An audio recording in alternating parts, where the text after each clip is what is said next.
Assalamualaikum warahmatullahi wabarakatuh.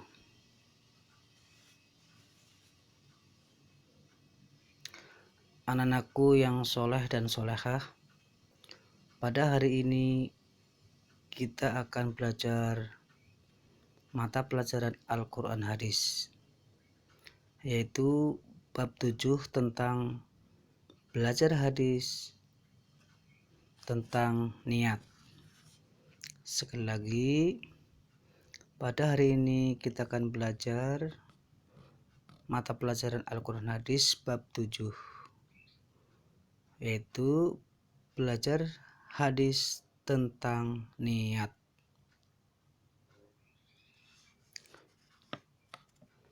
Baik, berikutnya atau selanjutnya ini peta konsepnya. Peta konsep hadis tentang niat.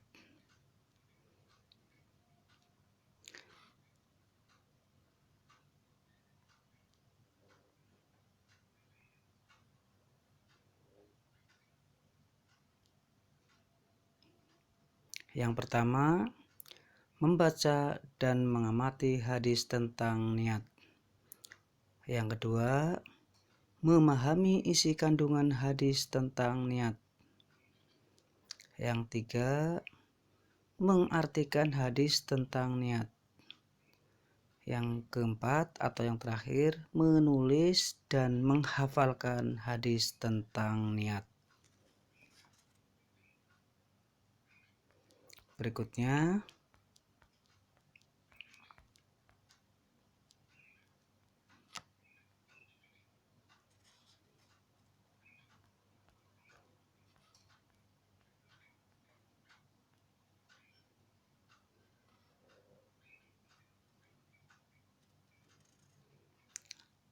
A. Membaca hadis tentang niat.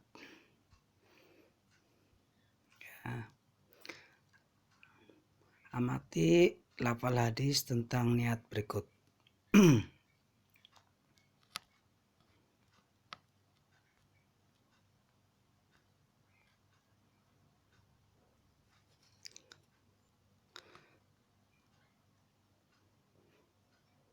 Ayo membaca. Sebelum kamu mengartikan hadis tentang niat, bacalah dulu penggalan hadis tentang niat beberapa kali. Kalau sudah benar, lanjutkan ke penggalan berikutnya secara berulang-ulang. Setelah membaca secara mandiri, kemudian bacalah secara bersama-sama dengan teman-temanmu. Ya.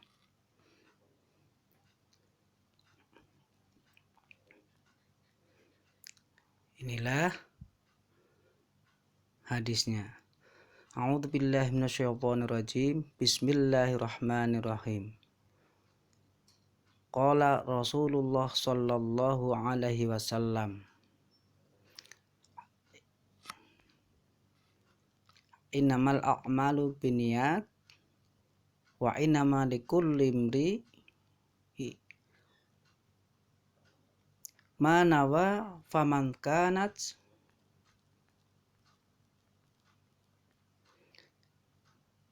hijratuhu ilallahi wa rasulihi fa hijratuhu ilallahi wa rasulihi, wa man kanat hijratuhu lidunya yusibuha awimra'atin yankihuha fa hijratuhu ila ma hajara ilaihi. Rawahul Bukhari. Baik, Bapak ulangi lagi. Qala Rasulullah sallallahu alaihi wasallam, innamal a'malu binniyat wa innama likulli imri'in ma nawa, faman kanat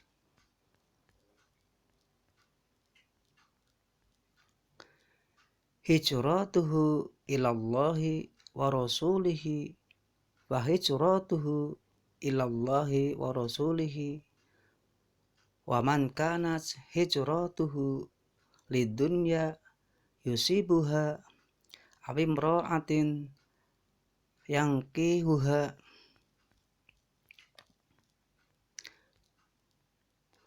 fa hijratuhu ila ma hajara ilaihi, rawahul Bukhari.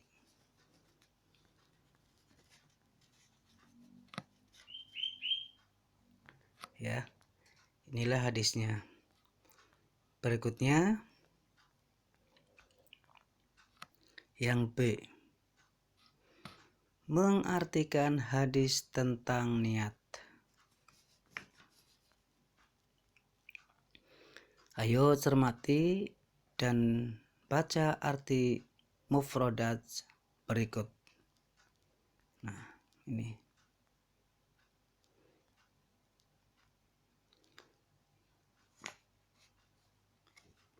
Ya. Ini dibaca sambil diartikan. Ila, untuk atau karena, dunia yusibuha, yang hendak diperolehnya, atau amroati, wanita, yang kihuha, yang ada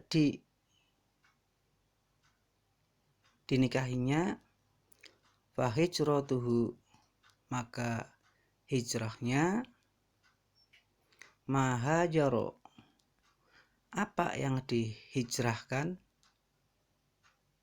ilaihi, sesuatu yang dimaksud, dan seterusnya. Ya. Nah, berikutnya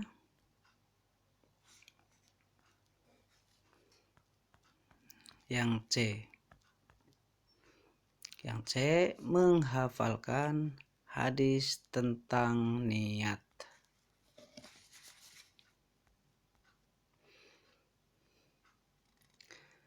Setelah kita dapat membaca hadis tentang niat dengan benar dan lancar, sekarang ayo kita menghafal hadis tentang niat dengan cara membaca berulang-ulang. Dari satu penggalan ke penggalan hadis berikutnya secara berulang-ulang. Jadi kalian harus baca terus berulang-ulang. Ya. Beserta artinya.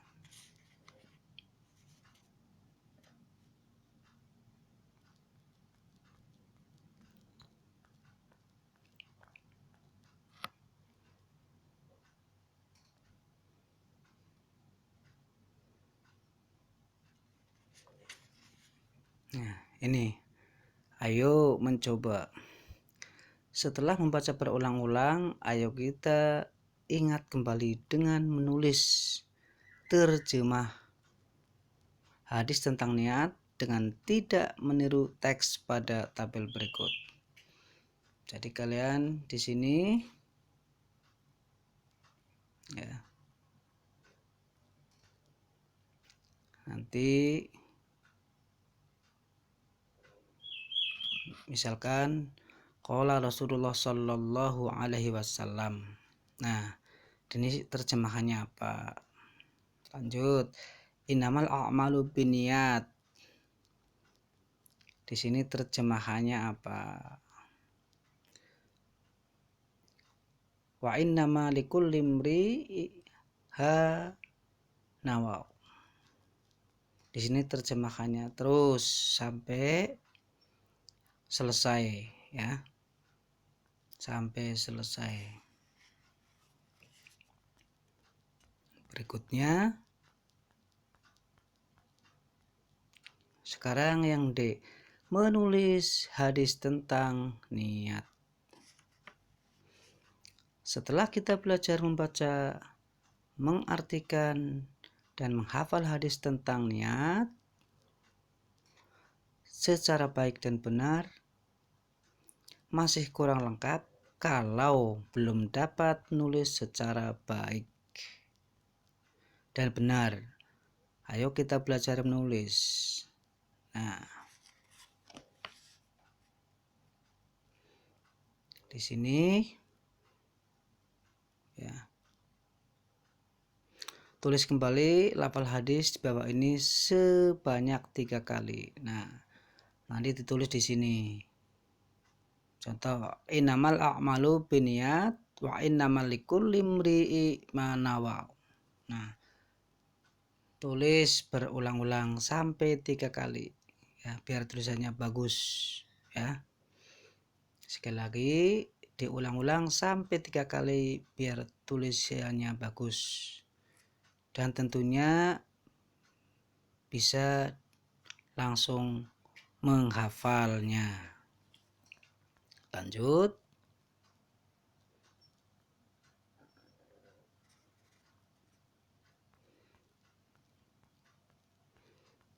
Yang E,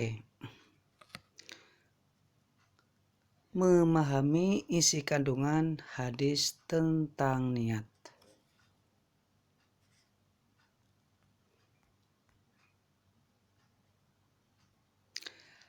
Hadis tentang niat diriwayatkan oleh Bukhari Muslim dari Umar bin Khattab radhiyallahu an.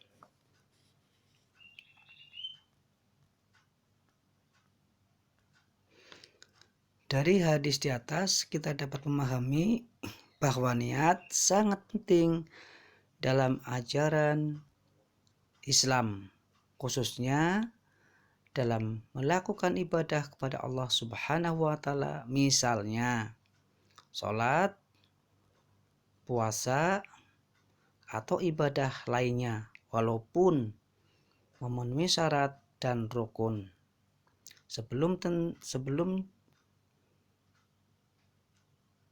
Belum tentu diterima dan memperoleh pahala dari Allah Subhanahu wa Ta'ala kalau niatnya bukan karena Allah Subhanahu wa Ta'ala.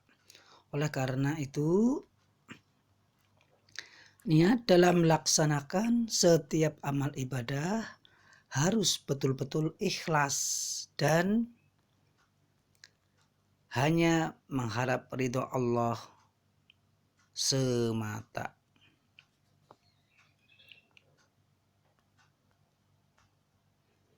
Ya. Jadi bahwa niat adalah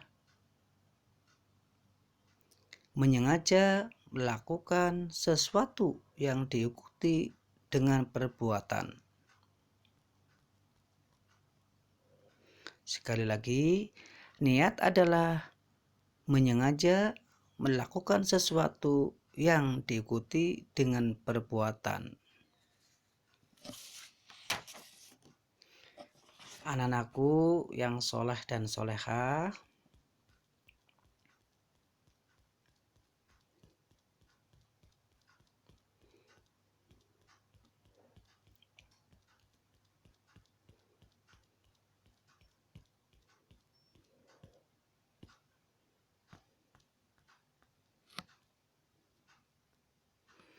anakku yang soleh dan solehah, baik karena sudah diterangkan walaupun secara singkat, mudah-mudahan anak-anak dapat memahaminya.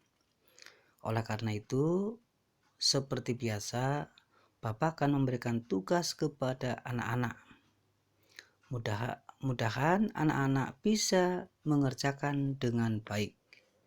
Dan tentunya Bapak juga mengharapkan dengan hasil yang maksimal.